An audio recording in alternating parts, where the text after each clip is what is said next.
folks. Welcome to another episode of the Fabricators Coach Podcast. I'm your host, Ed Young. As you know, I've worked with hundreds of folks who own and run their own businesses, both in this industry and others. And when I talk with them, I frequently get into discussion about what their exit strategy looks like, when do they plan to leave the business, how, what does that whole scenario look like? And as a result, I get a lot of questions about what's involved in the process of selling a business. And while I have been around a lot of these, around several sales, and while I've been involved in a few of them, I'm not the expert that can answer all those questions. So what I've decided to do is put together a series of podcasts about this. In the first few podcasts, we're going to talk to a Fab Shop owner who owned his shop for a while and sold it recently. So we'll talk about his personal experience. And in the next few episodes after that, we're going to talk to a professional business broker who grew up a bit in the stone industry. So he's got kind of both of those experiences. I want to show the process of selling the business both from the owner's point of view and also some technical information from a broker's point of view. The whole idea is to, as you start putting together your plans for eventually exiting your business, helping you figure out how to get ready for that. What's that process look like, and what are some things you maybe need to know? In this first series, the Fab Shop owner I'm going to talk to is somebody who hopefully you already know. His name is Aaron Crowley. Aaron he got into the business when he was 17 years old. He eventually started up his own shop, ran it for around 20 years, and then he just recently sold that shop. So you may know Aaron from his very well-known Fab Lab podcast. And if not, you probably know him as the inventor of the no-lift install cart. And so as what typically happens with Aaron, when he and I get talking, it's tough to stay structured. We really get into a lot of different aspects of any topic that we're in. So these episodes with him won't be that structured. But in general, in the first one, we're going to talk about kind of what his experience was going through selling the business. In the second episode, we're going to talk about how he handled his employees during that sales process so that they were comfortable staying on with the new owner, which is a big thing a lot of folks don't think about. The third episode, we're going to talk more about how to get prepared for the process and some more details around it, plus some takeaways that kind of after the fact, after the sale. So I think they're really, really good information for Fab Shop owners. And as I said, these conversations with Aaron are not highly structured. So what we're going to do is we're just going to join that conversation in process. Appreciate that. I think really my main purpose is to get folks thinking about the reality of selling their business. Why would you want to sell? What do you need to get out of it financially? What's your business really worth? What's the process like? When do you start getting ready for that? All those kind of things. What is it that impacts the value of your business? We talked about that from time to time. So I think it's just kind of wrapping all this up from a former Fab Shop owner's perspective, what that process looks like. I'm going to be talking with Chase and interviewing him from a broker's perspective. What do they wish sellers knew about the process, and kind of getting into those details. And we're going to do 2 or 3 episodes there, I think. Okay. So I'm just trying to get folks thinking about this and ready for it to some degree. So that maybe we can work this in, since you're going to be talking to a broker. One of the points I make in the financial, just being diligent in maintaining good financials, is that the buyer is the least of the important people in that equation. You have to convince the broker, and more importantly, you have to convince the bank that this is a good investment, because they're not going to lend the money on something that looks iffy or questionable. Yeah. And the broker's the same way. He's looking at your numbers going, is this legit? Or I smell a rat here, and those brokers are looking at these numbers every day. So you think you're going to pull a fast one on one of those two parties, and you might be able to hoodwink the buyer because he's so excited. You are not going to be able to hoodwink those other two. Yeah. stakeholders in this equation. And so so that was bank, broker, and buyer were the three people you got to convince with your Okay. financials. Gotcha. To the extent that maybe feeds into your conversation with Chase. Yeah. Okay. Yeah, he'll. Well, let's talk about it in our conversation with you too. Because you lived it, Okay. and then I'm sure as we get into valuation, but I think what you got to say will carry a lot more weight because you've been through the process. That's the key. So, Chase, I think just offers an additional perspective that's good for folks to understand. So, just trying to just trying to help folks out. Okay, is that part? Is that integrated in the form of part of the exit strategy? Yeah, in terms of the motivation, and I think that in looking back,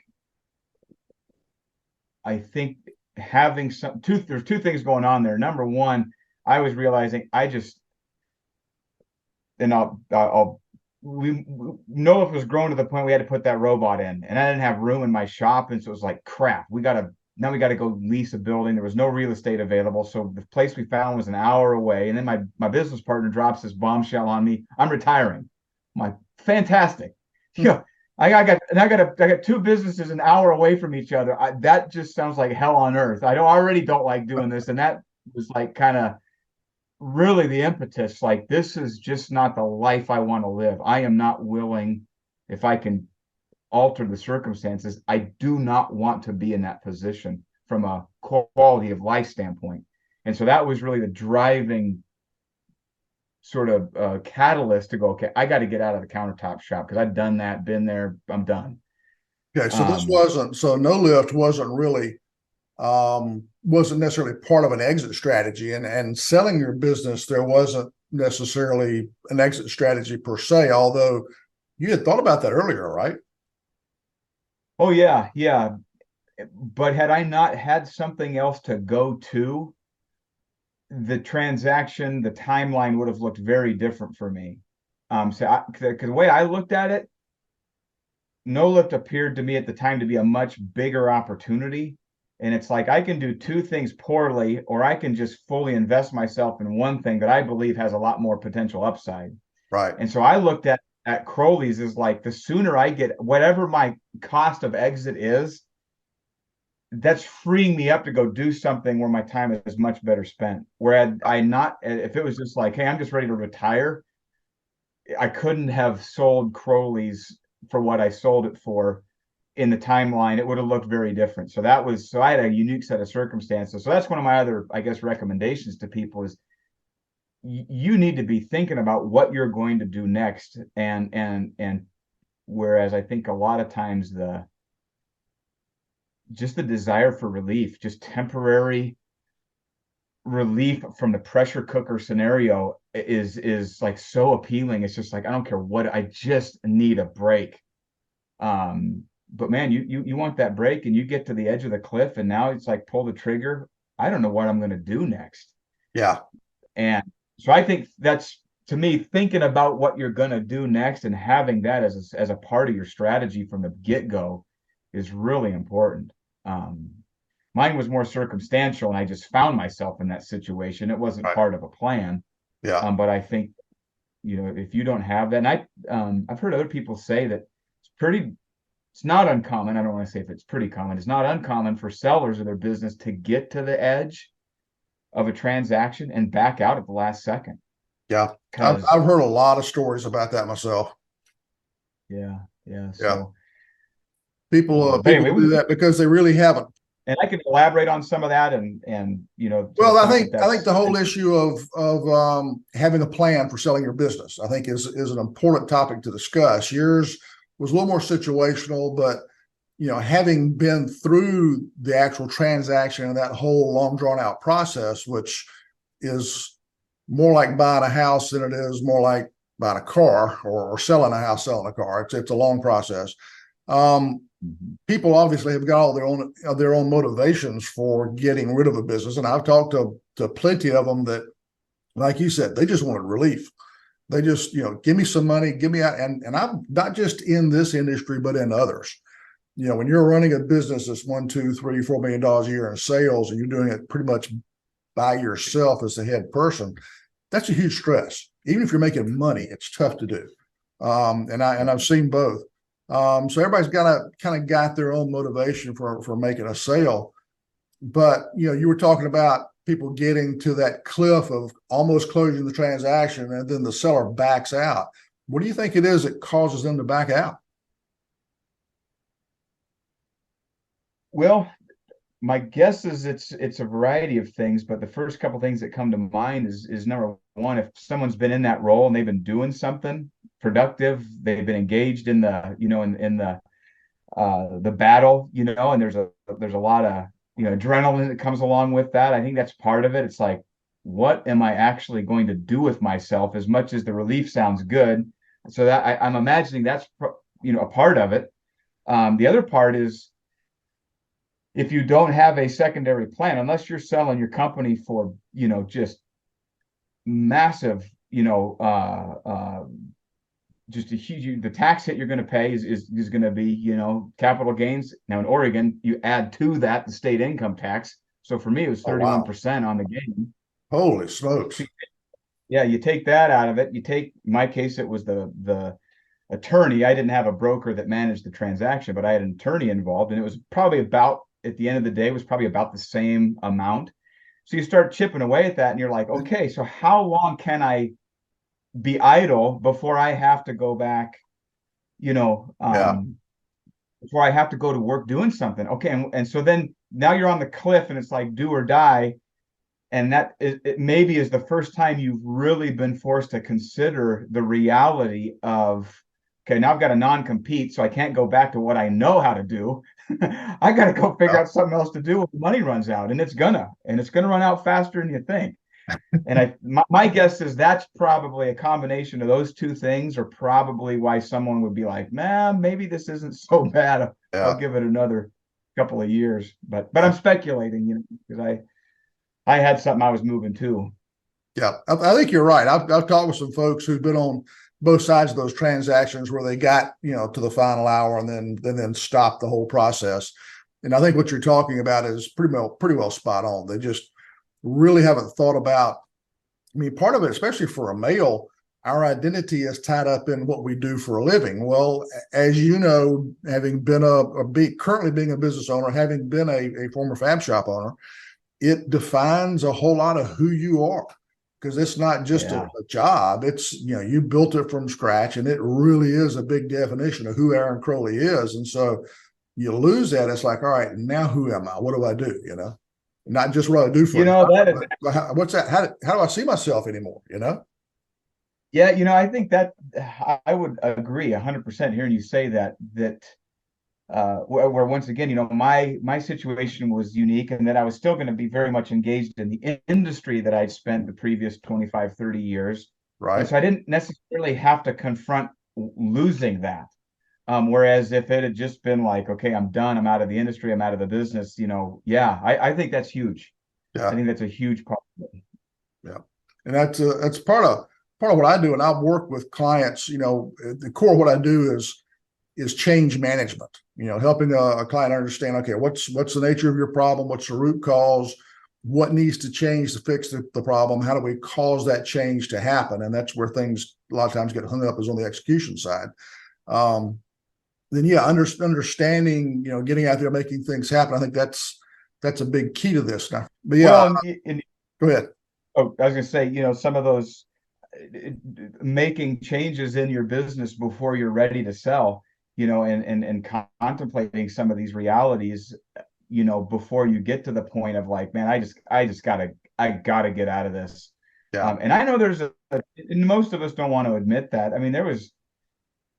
There was definitely an aspect of that for me too. I'd been through the Great Recession. I'd hired a GM to come in and run the company, and that had went really well until it went really terrible. And I was wore out from that, doing it again. It was like 2 turnarounds on the company, both of them self-inflicted. But I was tired, and ready for a change. And so, but I think to your point about the change management, and as it relates to this conversation, the the way in which you find yourself at that cliff, either, hey, I got here because of a plan, I made changes in the business so that when I got to this point, I was ready, versus I'm to the point where I have to do something different because the status quo is just, I just don't got any more gas left in the tank. And I think that's the huge defining difference in terms of how much you get for the business and how that experience goes once you sell it. Yeah, I think you're talking about part of it is just the difference between having a plan, what is your exit strategy, what's your plan to make that happen, versus all of a sudden I'm being forced into it because of health issues or something else. Certainly. I hadn't thought about that's a really good point, and it really has an impact on what's your business worth, because if you've prepared it for sale, it has a bigger impact. Your business is probably going to be a lot more valuable than if all of a sudden you have to sell because you got a bad health report or something. Those factors that kind of play into that valuation, it's an interesting kind of give and take where there are variables that the buyer is going to look at. One of them is going to be profitability. Your EBITDA, or a multiple of the EBITDA, is one of the ways that they establish at least a baseline value for the business. And so there's this catch-22 where if you're running that business full tilt, but you are the central cog in the wheel or the hub that keeps it all together, you may be picking up the income, because in another business you need 2 additional managers to fill your role, which I think is not uncommon. I think an owner operating at that level, you literally have to hire 2 people to replace an owner because of what they bring to the table. And so the buyer's looking at this going, hey, the EBITDA is great, but once you're out of the picture, who steps in to fill that role? And is it the new buyer? Or is he buying, he's buying the standalone business that he hopes to continue to produce those results? And that's another part of this planning that you're talking about, and being willing to change. It's a give and take. You can maximize one, but that actually ends up hamstringing you, because certain buyers are not looking to come in and work 80 hours a week. Some buyers are looking to acquire a business as an investment that they can manage from a distance, or even manage maybe not from too far of a distance. And so that's gonna cut into the valuation in terms of what's that transition look like, and who do they have to hire, and what do they have to pay them to step in and replace you? Yeah. And that I think comes back to your original point about being willing to change in advance of this day of wanting to sell it. Yeah, there's so many aspects to what you just said, because there's the aspect of, okay, buyers many times are much more educated on this whole process than sellers are, especially a seller that hasn't prepared, that's all of a sudden having to sell.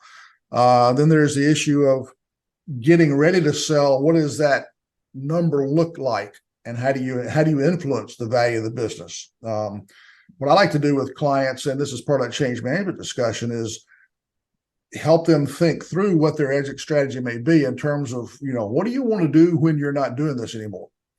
And try to help them develop that picture of what's, what that in looks like, what that pot of gold's in the rainbow, or that brass ring, whatever it is for them.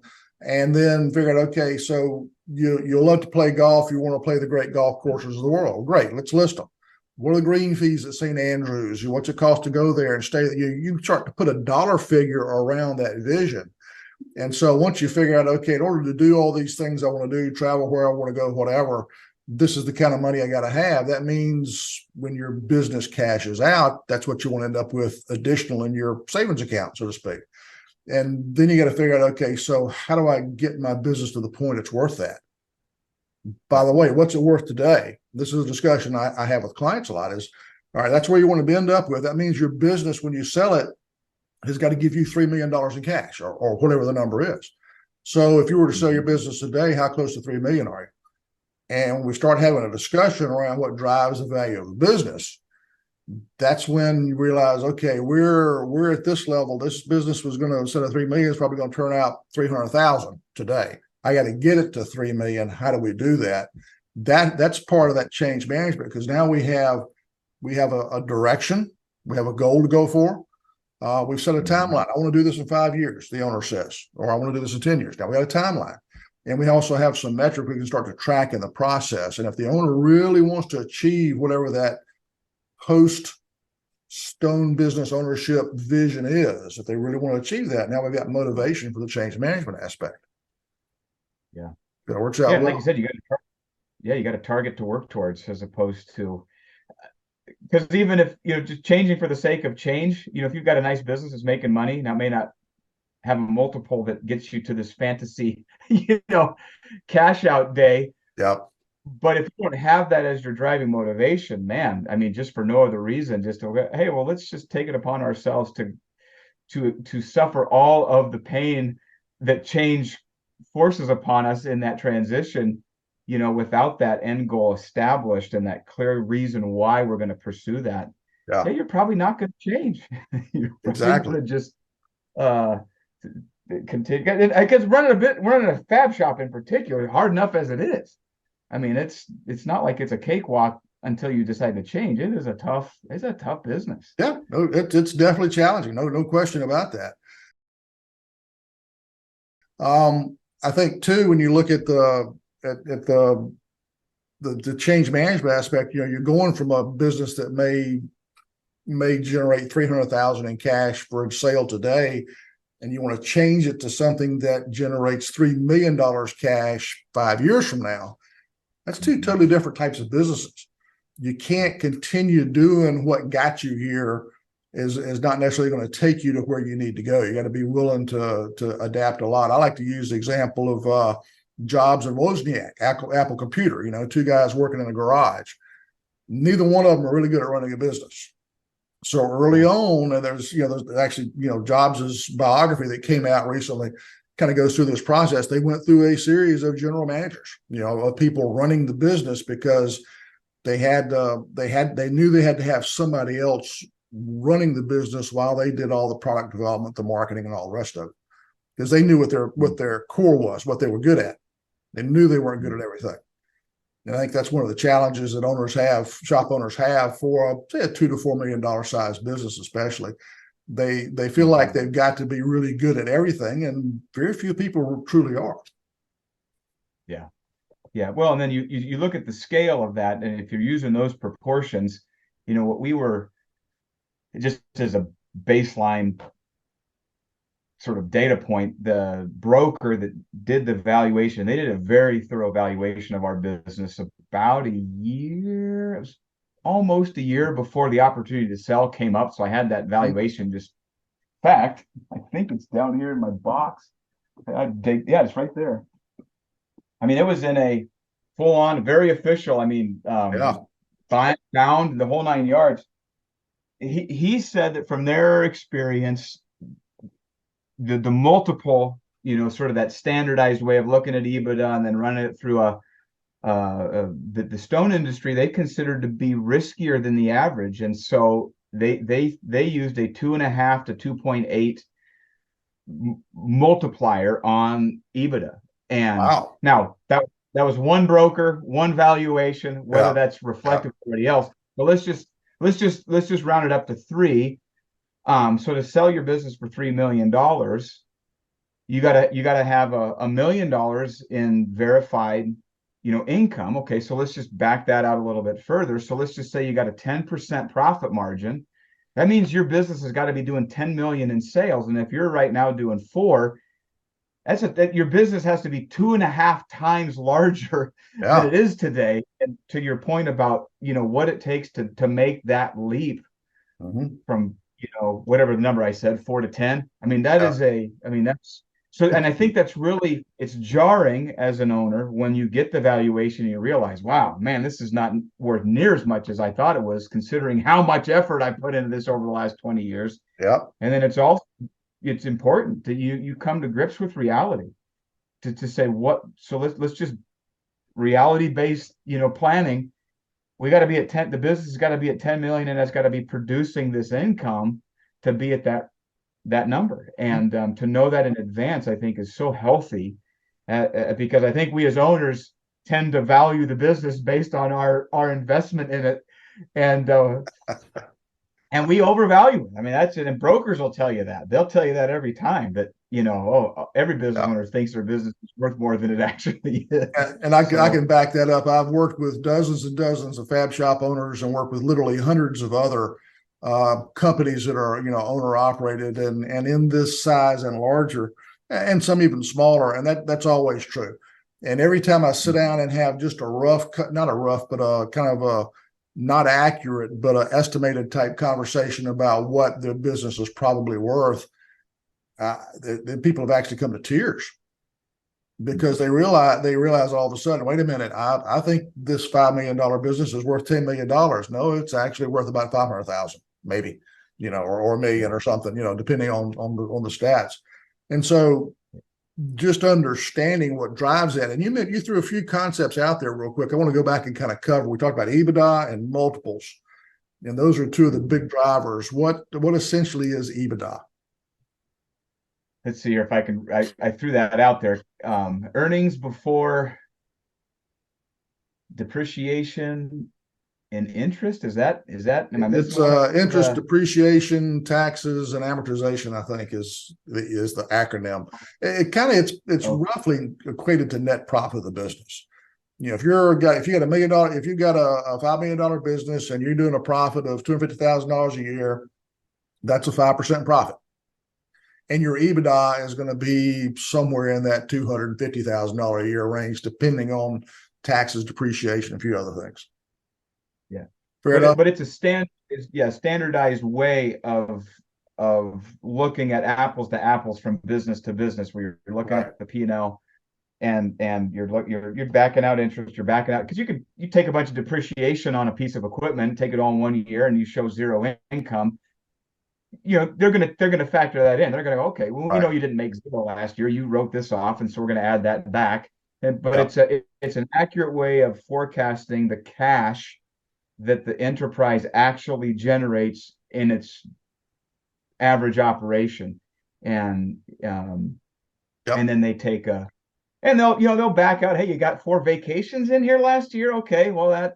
Somehow you managed to write that off. We'll add that back. They are interested in realizing how much, after the bills have been paid, how much cash is actually left over in the operation, so that they can determine, can this thing even pay the loan that the buyer's going to need to buy the business. So we've got a standardized way of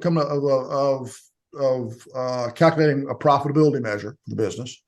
And that's both important for the buyer. It's also important because when you've got this documentation you've got to pull together for a business, you got to not just convince the buyer that it's worth this amount of money. Who else has got to be convinced that it's worth that money?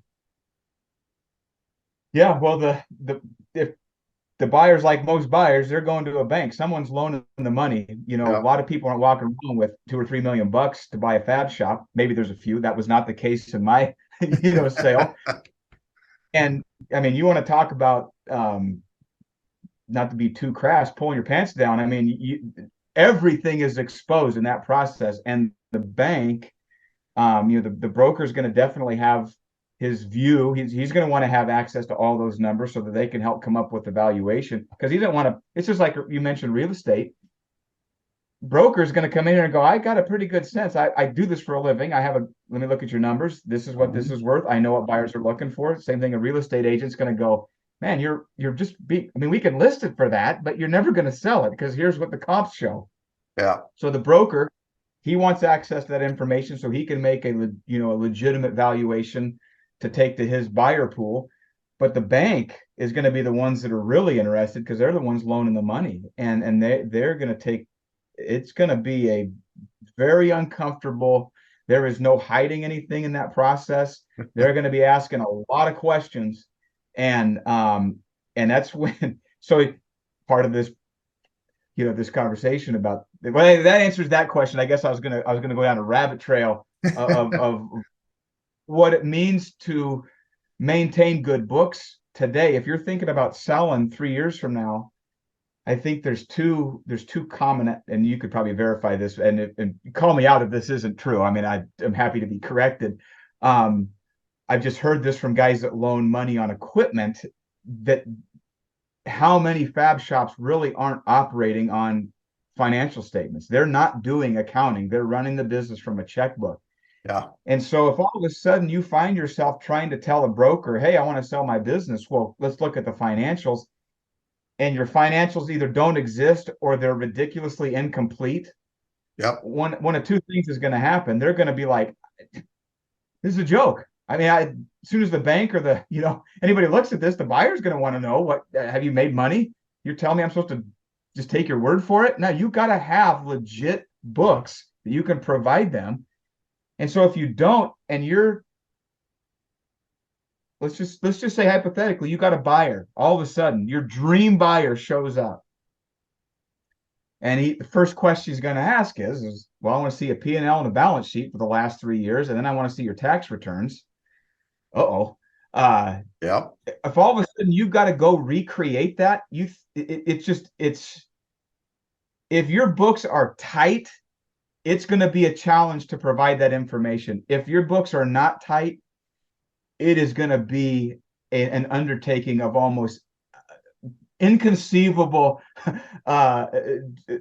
just work to pull that together and to present it in a manner that is acceptable to a broker and a bank. And so I think even then, in that kind of situation, the results are going to be questioned, because if your books are not tight, you don't have documentation, you can't back up what you're putting in those statements. So I think the bottom line is you really have to prepare for selling a business. We talked about EBITDA, we talked about multiples, and I think in the discussion of what drives the multiple, you used a 3 a minute ago. I've heard some different numbers, so we can talk about that. But there's several things that drive the multiple. One is the documentation and the proof of what the track record for the business has been, and then there's you talked about cog in the wheel. I use the terminology, the long pole in the tent is if you pull the owner out of the business, does the tent collapse kind of thing. So those two, because is your buyer trying to buy a cash flow, or do they want to buy a job?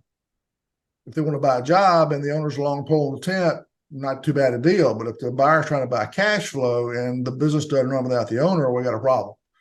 So you've got both the preparation of the business, and then you get the preparation and the ongoing aspect of all the documentation. Mm-hmm. So you were kind of talking about documentation and what's needed and how far back, and you got to have it for the banker, for the broker, and for the buyer. Have all got to understand all that. You mentioned P&Ls, you mentioned balance sheets. What other kind of documentation are they? I think you ran into some pretty interesting circumstances in your situation that were not always common, but could be a little more common these days. Yeah. So, tax returns. So they wanted 3 years of profit and loss, 3 years of tax returns, and that's where they're going to be able. The folks that are looking at those financial documents for a living, they start sniffing out inconsistencies, and so that's how they go in and do their due diligence and that's where that multiple is going to come in. If they're like, yeah, this looks like a pretty good business, but we're going to hedge a little bit here. I mean, we're not willing to lend on that full amount because we got to pad the risk a little bit, because we feel these books may be a little bit suspect. I'm speculating that's how that conversation goes. Yeah. But that's what they asked for 3 years back. And in my case, they asked the bank, also wanted forecasts going forward. So I was also showing even more detailed level information in terms of like number of jobs, the breakdown between retail and contractor business. So they were asking really good questions. Yeah. And where you're talking about documentation and the financial statements, thankfully we had, we would detail that in our in our profit and loss statement or the income statement. We broke down because we wanted to know, what's the mix of business that we're doing, or what's the mix of business that we did, and how does that factor into profitability? And I'm sure there was more information than that. Those were the primary. Didn't you have some circumstances with some buildings, and was there SBA loan or? Oh yeah. So we had there were other things. Yeah, I'd forgotten about that. So we owned the building. And so whether you lease the building or own the building, that's going to become a factor in the decision, because and I think in particular with the Fab Shop, where you got so much invested in that space in terms of electrical, plumbing, drainage, the equipment set up in there, and the cost of moving a Fab Shop is so ridiculously expensive. They want to know that that lease is secure, and so there's this handoff between the landlord, if it's a landlord situation. In my case, we had to agree to a 10-year lease. That was what the bank required. Wow. For them to loan them. They wanted to know that the new owner had that security built in, that they weren't going to lose the lease and have $150,000 moving expense 5 years from now. Yeah. I don't know that I ever was told what the term of the loan was. Right. But that was a part of it, is like, hey, Wow. so then we had to go and as a landlord, that became part of the transaction. That was a separate transaction, doing all the okay. It just came to me. I knew there was a gigantic element to this data that comes into that transaction. But anyway, the lease, we had to have that in place. And for us, one of the things that we were not anticipating, so the SBA loan that I had for buying the building when we had purchased that, stipulated that I could not, let's see, how was that worded? I had to occupy as the owner of the countertop company, because that was what justified the purchase. Right. I had to occupy 51% of that building. And so all of a sudden, this entire business sale hinged on whether or not I could go back out and get a conventional loan on the building.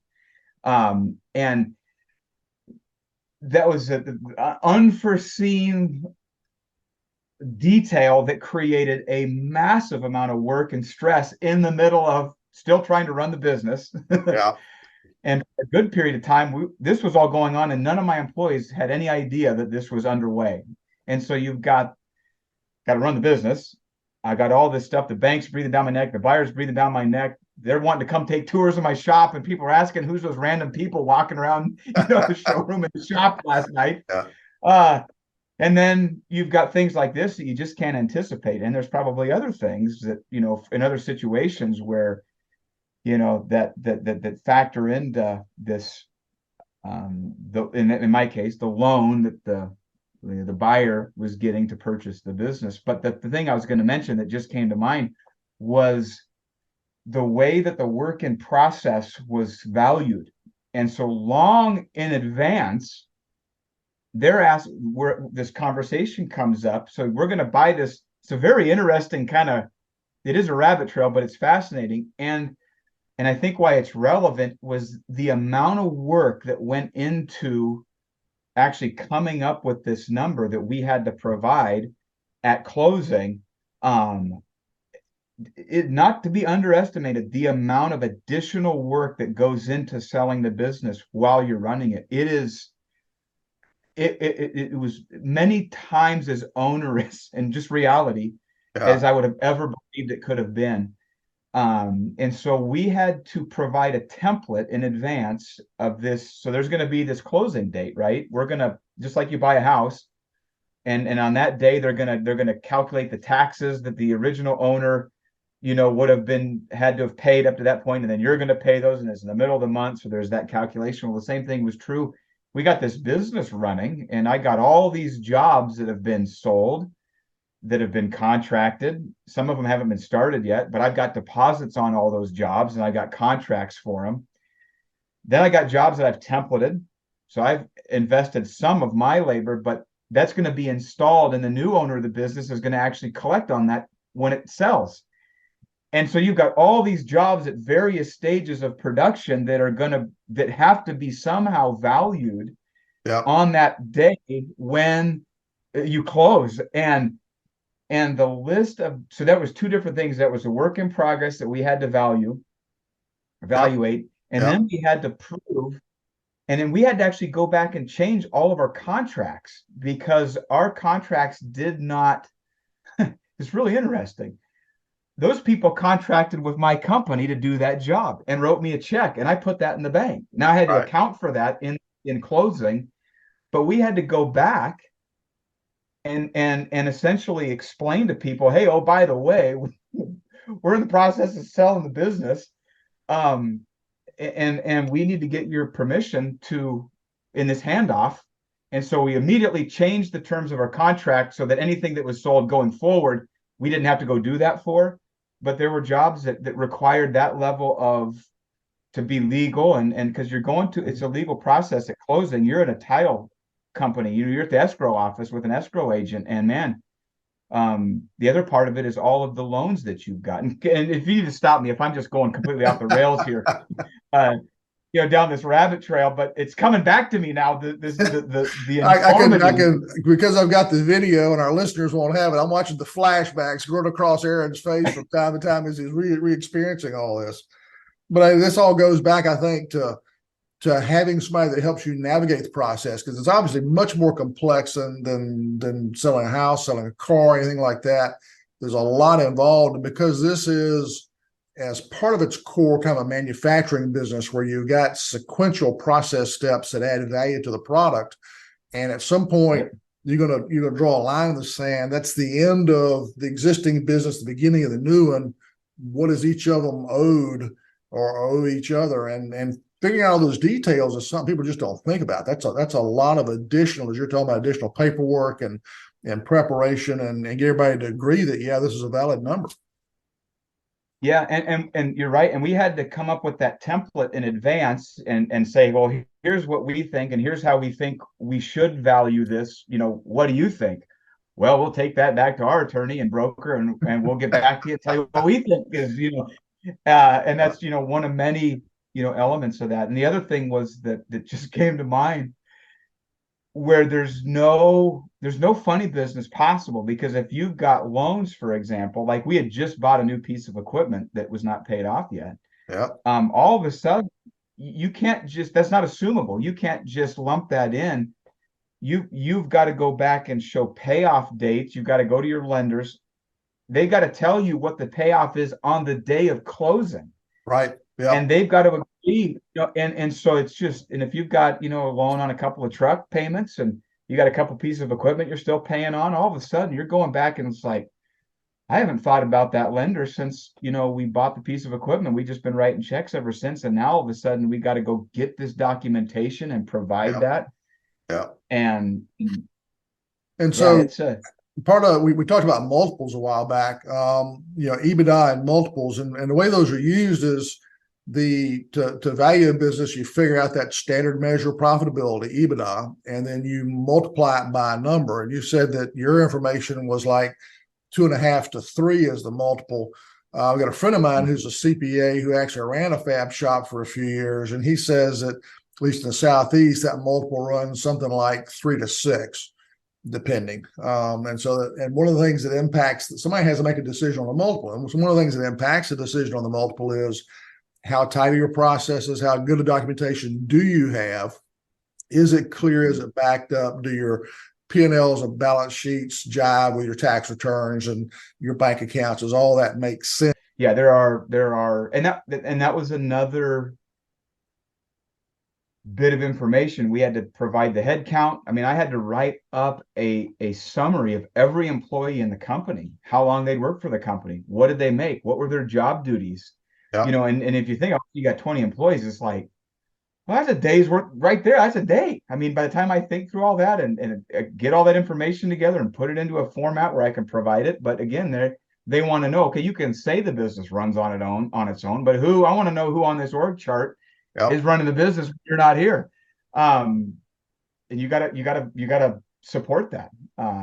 It's also kind of not that I intended to do this, but I'm sitting here looking at my bookcase, and to just do a shameless plug, your book, Less Chaos, More Cash, right, is all about pulling that documentation together and making that part of how you run your business anyway. And I think we both agree that a company, a Fab Shop that followed that formula and did the type of documentation that you advocate in the book, I think that's something that enhances the multiple, isn't it? For sure. Yeah. And as I've, kind of delved further into this, kind of discipline of business sales and M&A and that kind of stuff, and just been a little more interested in it. Yeah, that is a huge variable in terms of the value of a company. And it really comes back to what you said. If you got a guy out there he wants to pay millions of dollars for a job. I mean, I think those guys actually do exist. So that's not to say that they don't. They're probably the exception to the rule. But more than likely, you've got somebody who's buying a business that they kind of hope they can maybe optimize it, take what's there and expand it or build on it. But yeah, they're looking for a seasoned management team, processes in place, a method in terms of how the business works, especially if you've got somebody from outside the industry that's coming in. It's like, I don't know any of the technical stuff here, but I can run the business. Is there a business here to run? Yeah. And yeah, those processes and that your management team are hugely valuable to certain buyers, and maybe even deal breakers for some, because they're truly looking for a business to run or to own, not run. Yeah, they want to own it. They want to have to make the big heavy decisions, and then they're basically buying cash flow. Yep. Yeah. Yep. But that's how that all kind of boils down to it. So as you can tell from that conversation, as I mentioned ahead of time, it's not highly structured, but we've covered a lot of good information. Hopefully that's helpful for you. And again, our next episode is going to be a little bit shorter, and we're going to talk about how he handled his employees, how he introduced them to the new owner, and how he was able to keep his employees comfortable with the process and the transition, so that the new owner was able to keep that expertise and that experience and keep the continuity of the business. So look for our next episode shortly. Thank you for listening to this episode of the Fabricators Coach podcast. If you've got any additional questions about this particular episode or anything else, please check us out at fabricatorscoach.com. Thanks.